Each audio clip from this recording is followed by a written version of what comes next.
कुछ घटनाएं हमारे जीवन का एक अहम हिस्सा बन जाती हैं और लाख कोशिशों के बावजूद भी हम उसे भुला नहीं पाते और वो ताउम्र हमें याद रह जाती हैं।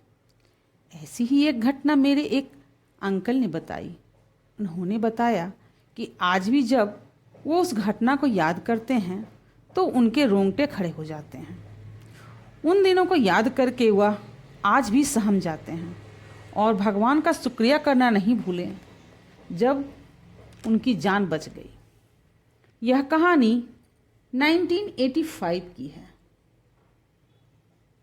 जब मेरे अंकल रामचंद्र और उनके कज़न ब्रदर को दूसरे गांव से एक भोज का निमंत्रण आया था और भोज के निमंत्रण में जाने के लिए वह देरी कर रहे थे।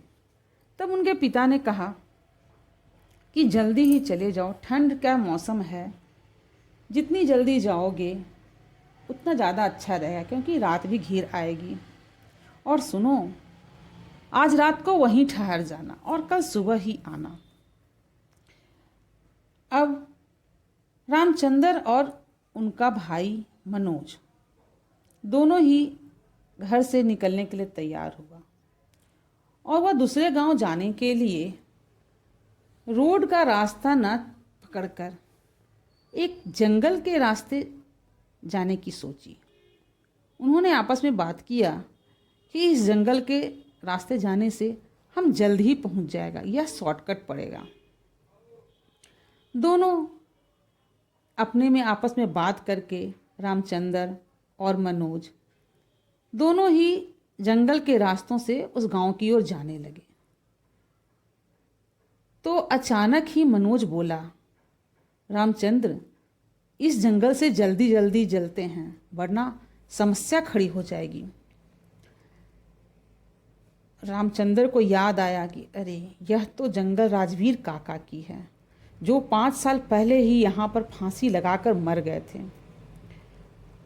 अब उन दोनों को तो बहुत ही ज़्यादा डरने लग रहा और उनके दिमाग में गांव वालों की वो बातें याद आ रही थी कि अगर रात के समय उस जंगल के रास्ते पर कोई भी बुलाए या फिर कुछ भी पूछे तो उसकी तरफ मत देखना और कुछ मत बोलना। उन दोनों को जैसी ही ये बातें याद आई उनके पसीने छूटने लग गए, क्योंकि यह जंगल जो है बहुत ही सुनसान रहता था और क्योंकि अब वहाँ पर कोई भी आता जाता नहीं था तो सरकार ने भी उस जंगल को घूमने के लिए बंद करवा दिया। आज भी उस जंगल को श्रापित माना जाता है। वह दोनों जैसे तैसे आगे बढ़ रहे थे। वो दोनों डरे हुए तो थे ही, लेकिन फिर भी सोचा जल्दी जल्दी पहुंच जाएं गांव की ओर। और जैसे जैसे वह आगे बढ़ रहे थे तभी अचानक मनोज को पेशाब लग गया और वह एक पेड़ के नीचे जाकर रुक गया और वहीं पेशाब करने लगा। इधर रामचंद्र जो था वह थोड़ा थोड़ा धीरे धीरे आगे बढ़ने लगा। उसने फिर पीछे मुड़कर देखा तो उसने देखा कि मनोज तो पीछे आ ही नहीं रहा है। यह देखकर वह डर गया। उसने मनोज मनोज की आवाज़ लगाई, लेकिन मनोज तो कहीं नज़र ही नहीं आ रहा था। वह जैसे जैसे थोड़ा आगे बढ़ा तो उसे ऐसा महसूस हुआ कि कोई बच्चा रो रहा है। उसे किसी बच्चे की रोने की आवाज़ सुनाई दी। उसने सोचा कि कोई औरत अपने बच्चे को लेकर यहाँ के रास्तों से ही जा रही होगी। यह सोचकर इग्नोर करके वह मनोज को ढूंढते हुआ आगे बढ़ने लगा, लेकिन वह बच्चे की आवाज़ धीरे धीरे और तेज होती जा रही थी। जैसे जैसे आगे बढ़ रहा था वैसे वैसे ही आवाज़ और भी तेज होती जा रही थी, लेकिन रामचंद्र ने पीछे मुड़कर नहीं देखा। लेकिन जब बहुत ज़्यादा तेज आवाज़ होने लगी तो उसने आगे देखा कि एक पेड़ के नीचे एक छोटा बच्चा रो रहा है। तो उसने उस बच्चे को रोता देखा नहीं गया और वह उसके पास जाकर उससे कुछ पूछना चाह रहा था कि तुम्हारी माँ कहाँ गई है, लेकिन वह बच्चा कुछ बोल नहीं रहा था।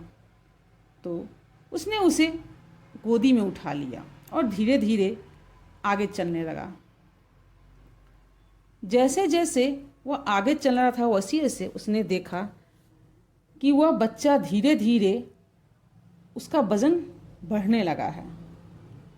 तभी उसे अचानक ध्यान आया कि इस बच्चे के हाथ पांव, यहाँ तक कि उसका शरीर भी बड़ा हो रहा है।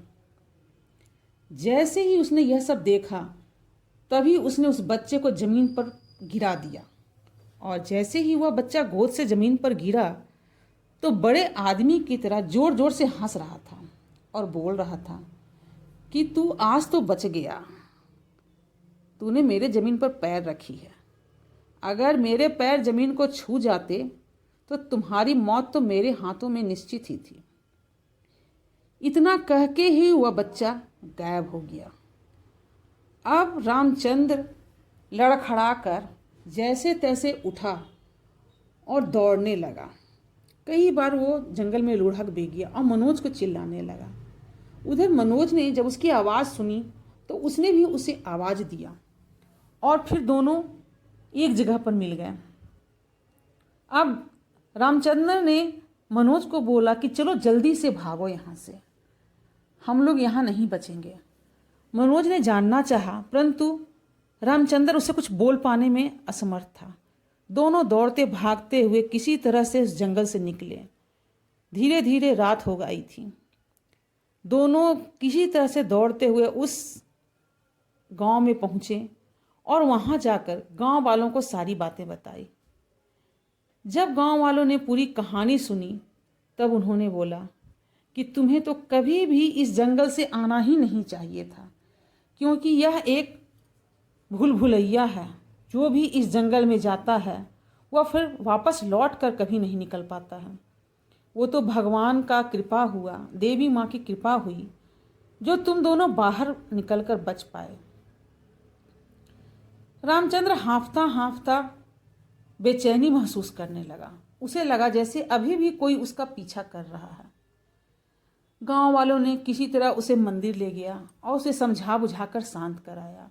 सुबह होने पर गांव वाले रामचंद्र और मनोज को लेकर उसके घर पहुंचे और सारी बात बताई, लेकिन डर ने अभी भी उन दोनों का पीछा नहीं छोड़ा था।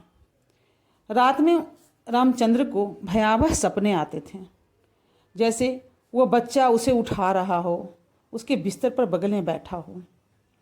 जब उसने अपने पिताजी को यह बात बताई तो उसे सामने ही माता के मंदिर में ले जाया गया और एक तांत्रिक ने उन्हें मंत्र द्वारा एक ताबीज़ दिया, जिसे कभी भी न उतारने को बोला, क्योंकि उसने बताया कि क्योंकि तुमने उस बच्चे को गोद में उठाया है इसलिए ये यदा कदा तुम्हारे पास आता ही रहेगा।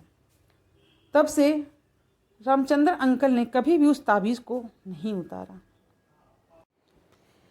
ऐसे ही सच्ची घटनाओं को जानने के लिए और देखने के लिए कृपया मेरे चैनल को लाइक, शेयर और सब्सक्राइब करें और कमेंट करके यह बताएं कि आपको मेरी यह कहानी कैसी लगी।